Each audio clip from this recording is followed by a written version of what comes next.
ఒక ఆయన పొద్దుగాల లైవ్ నడుస్తా ఉంటే ఒక ఆయన కామెంట్ పెట్టింది నడుస్తున్నా. ఆయన పేరేందో ఉండే, నా ఫోన్లో ఉండే.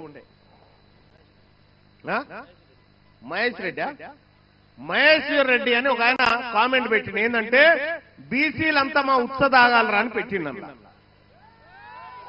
చూస్తారా కామెంట్? ఇక చూడరు, బీసీలంతానట రెడ్ల ఉత్స తాగాల, మా ఉత్స తాగాలరా అని చెప్పి అలా కామెంట్ పెడతా ఉంటే, ఇంకా ఏం సోపది మీకు మాకు. జరా ఈ కెమెరా ఏదైతే ఉందో ఇది జూమ్ చేయండి బాయ్స్. ఈ లైవ్ స్క్రీన్ల మీద కనిపించేటువంటి కెమెరా ఇక చూడండి. మహేష్ రెడ్డి అట బీసీలు ఎప్పుడు మా ఉత్స తాగాల్సిందే అని చెప్పి, బీసీల మట వాళ్ళ ఉత్స తాగనట. ఎవనుత్స ఎవడు తాగితే ఇలా 1,20,00,000 రూపాయలు మా సొమ్ము, 1,20,000 కోట్ల రూపాయలు మా సొమ్ము మీరు తాగుకుంటా, మా బీసీల ఉత్స మీరు తాగుకుంటా మమ్మల్ని ఉత్స తాగమంటారా? దొంగ నా కొడుకులారా, మా సొమ్ము కదా ఇది, మా సొమ్ము తాగుకుంటా మమ్మల్ని. బీసీలకు ఇలా అధికారం మేమంటే ఒక ఆయన అంటాడు మీరేమన్నా చేసుకోరు కానీ రాజకీయాలు చేయొద్దట. బరాబర్ రాజకీయాలే చేస్తాం. మా బిడ్డ శ్రీకాంతాచారి ఆత్మ బలిదానం చేస్తే ఆ శవంకాడ కాపుకున్న దొంగలు మీరు ఇలా మా బీసీల గురించి మాట్లాడతారా?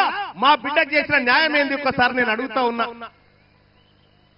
ఏ లెక్కకు ఎక్కడైనా సిద్ధం. తీన్మార్ మల్లన్న లెక్కలు తీసుకొని వస్తాడు. మీరు రమ్మంటే గోల్కొండ కాడ కూర్చుందామా, 1000 స్తంభాల గుడి కాడ కూర్చుందామా, లేకపోతే కాకతీయుల ఏ దూరణం కాడ కూర్చుందామో చెప్పురు. మీరు చేసింది దొంగతనమే.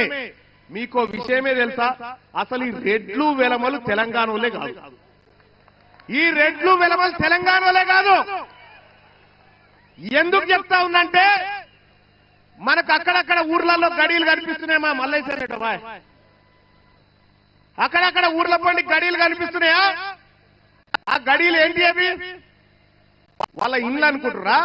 కాదు, ఒకప్పుడు తహసీల్ ఆఫీసులు అవన్నీ. ఒకప్పుడు తహసీల్ ఆఫీసులు. ఆ తహసీల్ ఆఫీసులో అప్పుడున్నటువంటి నిజాం ఏం చేసిందంటే ఇక్కడ వాళ్ళకు చదువు రాదు, ఉర్దూ రాదు, ఇంగ్లీష్ రాదు అని చెప్పి కొంతమందిని ఇతర రాష్ట్రాల నుంచి పిలిపించుకుంటే వీళ్ళు వచ్చారు. వీళ్ళు వచ్చి అలా దొరబడి పన్నులు వసూలు చేసుకుంటా మొత్తం భూమి సంపద అంతా వాళ్ళ పేరు మీద రాసుకున్నారు. వీళ్ళు మనోళ్ళు కాదు. ఈ వరంగల్ ఆర్ట్స్ కాలేజ్ వేదికలో జరుగుతున్నటువంటి ఈ సభ రెడ్లకు వెలమలకు మనం విడాకులు తీసుకుంటా ఉన్నాం. వాళ్ళతోటి వాళ్లకు మనకు విడాకులు ఇవి. ఎక్కడైనా పెళ్లిళ్ళు ఘనంగా చేస్తారు కానీ విడాకుల మహోత్సవం ఘనంగా చేసినటువంటి కార్యక్రమం ఇది. విడాకులైనా కాదా? విడాకులైనా కాదా? ఇగో బీసీలల్లా లీడర్ లేడున్నారా అంటే ఇక చూడరాదు. ఎంతమంది లీడర్లు ఒకసారి చేయలేవాడు, మీదో లేవాడు. ఇంతమంది లీడర్లు ఇలా బీసీలోళ్ళు ఉంటే బీసీలల్లో ఎవడున్నాడా అని అంటాడు ఒక ఆయన. వాళ్ళు 60 మంది ఎమ్మెల్యేలై అసెంబ్లీలలో చట్టసభలలో కూర్చుంటే ఈ బీసీల బతుకులు మార్చడానికి వాళ్ళు నిర్ణయాలు తీసుకుంటారా? మీరు ఒక్కసారి ఆలోచన చేయండి. తీసుకోరు. ఇలా బీసీల చేతుల్లో భూములు లేవు, బీసీల చేతుల్లో అధికారం లేదు, బీసీల చేతుల్లో ఆర్థిక వనరులు లేవు. మొత్తం ఉన్నదంతా వాళ్ళ చేతుల్లో ఉన్నది.